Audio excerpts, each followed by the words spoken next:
m'appelle Rémi, j'ai 28 ans. Je me suis mis dans la musique électronique petit à petit pour avoir maintenant un projet perso. Puis je compte essayer de vivre de ma passion qui est la musique par différents moyens. Que ce soit en faisant des concerts, en faisant des albums et puis en faisant de la médiation aussi, en proposant des ateliers et en transmettant ma passion.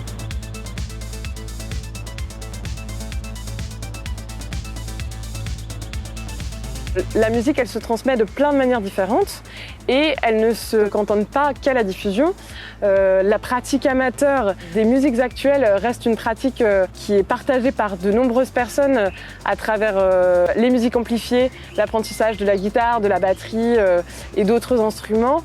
Dans le milieu professionnel, justement, le pan amateur reste parfois dans l'ombre, alors que finalement il est fondamental puisque avant de devenir un artiste, tout le monde est débutant. Donc il faut bien commencer à apprendre quelque part. Et je pense que permettre aux artistes de pouvoir le faire et d'être accompagnés pour le faire, c'est fondamental parce qu'il y a certains artistes qui souhaitent le faire mais qui n'ont pas forcément peut-être les outils pour pouvoir parler à différents types de publics différents ou pouvoir s'adapter à un contexte dans lequel ils pourraient intervenir. Donc de pouvoir être accompagné professionnellement à le faire, c'est d'ailleurs quelque chose qu'on travaille actuellement en Bourgogne-Franche-Comté. Cependant, est-ce que c'est la mission de l'artiste de transmettre? Ça, je pense que chaque artiste a justement le droit de se positionner.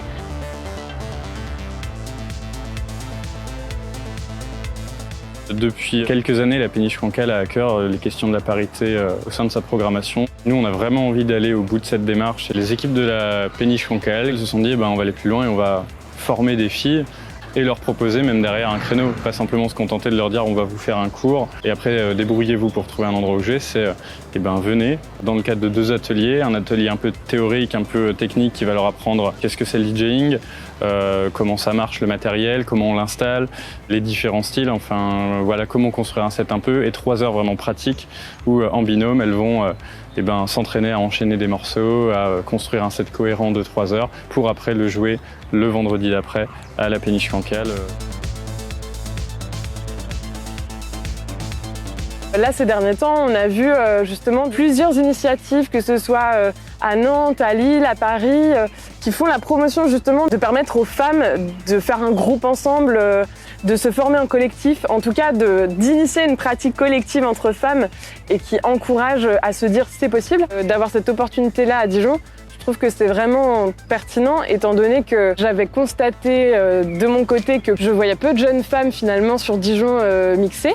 Mais en fait d'être accompagnée sur vraiment prendre le temps finalement d'apprendre à mixer et de bénéficier de conseils aussi de femmes DJ. C'est une opportunité que j'ai trouvée extrêmement pertinente et c'est vraiment la raison pour laquelle j'ai sauté sur l'occasion de pouvoir faire Blonde Platine.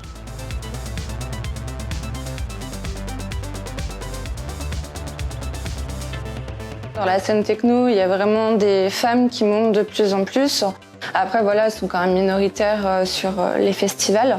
C'est quand même surtout des noms masculins qu'on retrouve. Donc je trouve ça hyper bien que ce genre de projet soit apporté pour justement faire une place aux femmes qui oseraient peut-être pas forcément se lancer dans ce monde très masculin.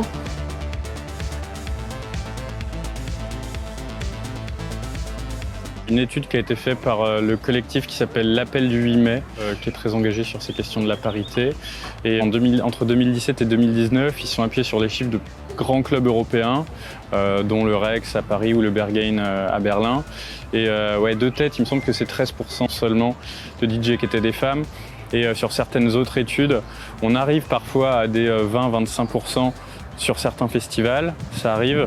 Après, on voit en tout cas que sur des études qui étudient un peu l'évolution au cours des 10 dernières années, il y a une vraie évolution. Ça monte, c'est toujours pas grand-chose. Si on parle de 13%, la Péniche Cancale, on a étudié les chiffres aussi, on est autour des 10%. Ça a augmenté aussi depuis 10 ans. Là, il y a l'ambition de faire 36% sur cette saison grâce à Blonde Platine notamment. C'est se dire c'est bien. Après, on peut toujours faire mieux si on veut approcher les 50%, les dépasser, arriver vraiment à pouvoir à plus avoir à se soucier de ces questions-là en fait, avoir plus de femmes, moins de femmes, mais que dans tous les cas, on ait la possibilité de le faire, ce qui n'est pas le cas à l'heure actuelle. En tant que musicien, tu as un rôle qui est, ne serait-ce que sans faire des ateliers, je pense qu'il y a beaucoup plus qu'un rôle de simplement de divertir et de divertissement. Tu as quand même une partie de sociale quand Enfin, la culture en général, pour moi, c'est bien plus que du divertissement. Ça peut pas se limiter à ça ou à de l'événementiel. Mais après, au-delà de ça, ouais, c'est quelque chose qui, moi, me tient à cœur. Je sais pas si, à terme, ce sera cohérent que ce soit un homme qui fasse ces ateliers ou pas. Donc, on verra. Après, il y aura peut-être d'autres ateliers ailleurs. Mais on va dire que c'est hyper intéressant et c'est génial en complément de faire de la musique, de pouvoir passer du temps avec des gens, leur montrer ce que tu fais et de pouvoir en vivre et leur transmettre tout ça, quoi.